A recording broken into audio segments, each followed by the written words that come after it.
Assalamualaikum dan selamat sejahtera murid-murid. Baiklah, berjumpa lagi dengan cikgu.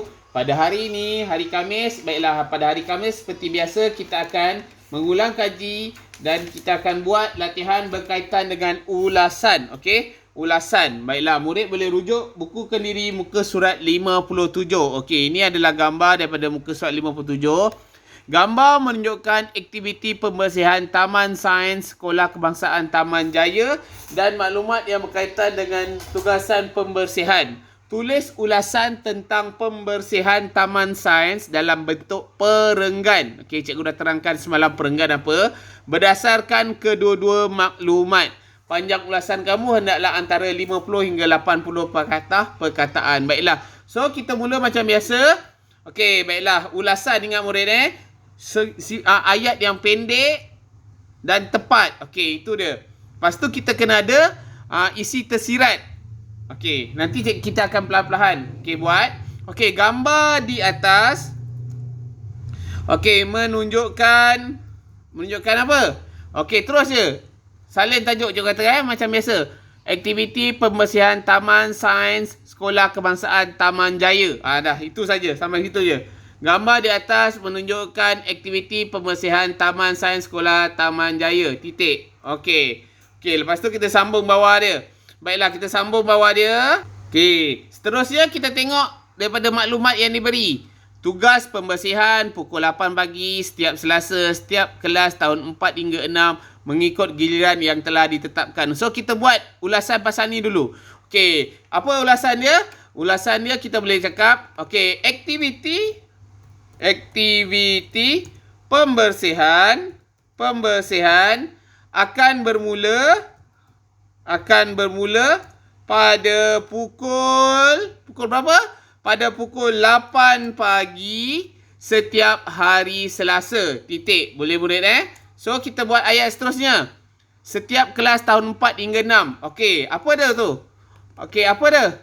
Okey, kelas yang terlibatkan. Okey. Antara kelas yang terlibat di dalam aktiviti pembersihan ialah kelas tahun 4 hingga 6. Titik. Boleh murid? Okey. Antara kelas yang terlibat di dalam aktiviti pembersihan ialah kelas tahun 4 hingga 6. Sambung sikit. Mengikut giliran yang telah ditetapkan. Mengikut giliran yang telah ditetapkan. Okey. Boleh? Okey. Lepas tu barulah kita bergerak ke gambar. Apa yang kita boleh nampak sini? Okey. Apa? Pertama kita cerita apa aktiviti dia lah. Apa aktiviti pembersihan dia. Okey. Di Taman Sains, kita hendaklah di Taman Sains kita hendaklah apa? Okey, apa dia buat? Okey, yang paling jelas kita dapat menyapu. Okey. Yang ni mencabut rumput.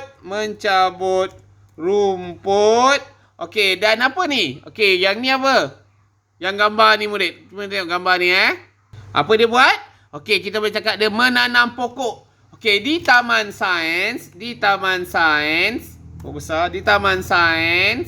kita hendaklah menyapu, mencabut rumput dan menanam pokok bunga. Okey, untuk ni supaya apa? Supaya ini isi tersirat dia. Supaya apa? Supaya Taman Sains kita menjadi lebih cantik. Taman Sains kita menjadi lebih ceria. Okey, ini isi tersirat yang murid fikirkan sendiri. Taman Sains kita menjadi lebih indah. Boleh murid? Okey, seterusnya. Apa lagi kita nampak kat sini Taman Sains? Okey, kita ada kolam ikan, kita ada sangkar burung. Okey, kita boleh buat ayat macam tu. Okey, apa dia? Di Taman Sains jugalah. Di Taman Sains je kita ubah ayat nak bagi sedap kan. Kita pakai kita pakai untuk nak bagi sedap ayat kita. Okey, kita pakai apa?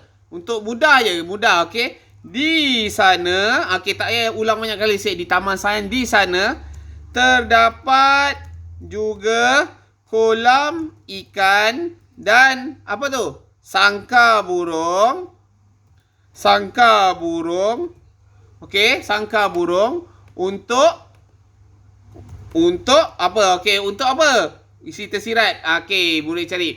Untuk menarik perhatian murid-murid. Okey, untuk menjadikan Taman Sains lebih menarik. Boleh murid? Okey. So, yang ni isi tersirat pertama, isi tersirat kedua. Murid fikirkan apa yang seperti cikgu dah bincangkan, okey? Okey, lepas tu apa lagi kita boleh buat? Okey, kita tengok ni. Dia ada banner jaga kebersihan taman kita. Okey, kita boleh buat apa? Tujuan aktiviti ini dijalankan adalah apa? Untuk apa? Untuk menjaga kebersihan taman kita. Adalah untuk menjaga kebersihan taman kita. Okey. Titik. Boleh murid? Alright. Okey. Baiklah. So, last kali kita cerita nak tutup. Dah habis dah kita nak cerita merangkulkan kesimpulannya. Okey, kita nak tutup rangkulkan. Okey, kita pakai kesimpulannya. Okey, aktiviti. Okey. Kita dah belajar wacana kan? Okey, penanda wacana kita cuba pakai nak bagi sedap ayat kita. Kesimpulannya, aktiviti seperti ini bukan sahaja dapat menjadikan taman kita bersih, malahan kesimpulannya, aktiviti seperti ini bukan saja dapat menjadikan taman kita bersih, malahan jangan malah tetapi juga dapat apa? Dapat memupuk semangat bekerjasama antara pelajar. Okey, boleh murid? Alright, okey. So, ini adalah ulasan yang kita boleh buat berdasarkan gambar ini. Okey, soalan ni, gambar raja ni memang ada aras tinggi sikit. Itu sebab dia tulis kebat sini. Tapi tak apa, kita buat pelan-pelan. Kita buat, cuba. Jangan putus asa. Kita cuba pelan-pelan ikut draft ni. Ataupun kamu boleh buat dengan ayat kamu sendiri. Tak ada masalah. Okey, murid siapkan buka surat 57 nanti. Dah siap, boleh hantar personal pada cikgu. Okey, untuk cikgu semak. Memang aras tinggi sikit tapi kita boleh buat. Kita buat pelan-pelan ni murid. Pasal ni memang soalan kebat. Okey, jaga diri, jaga kesihatan ni murid. Cuba ya.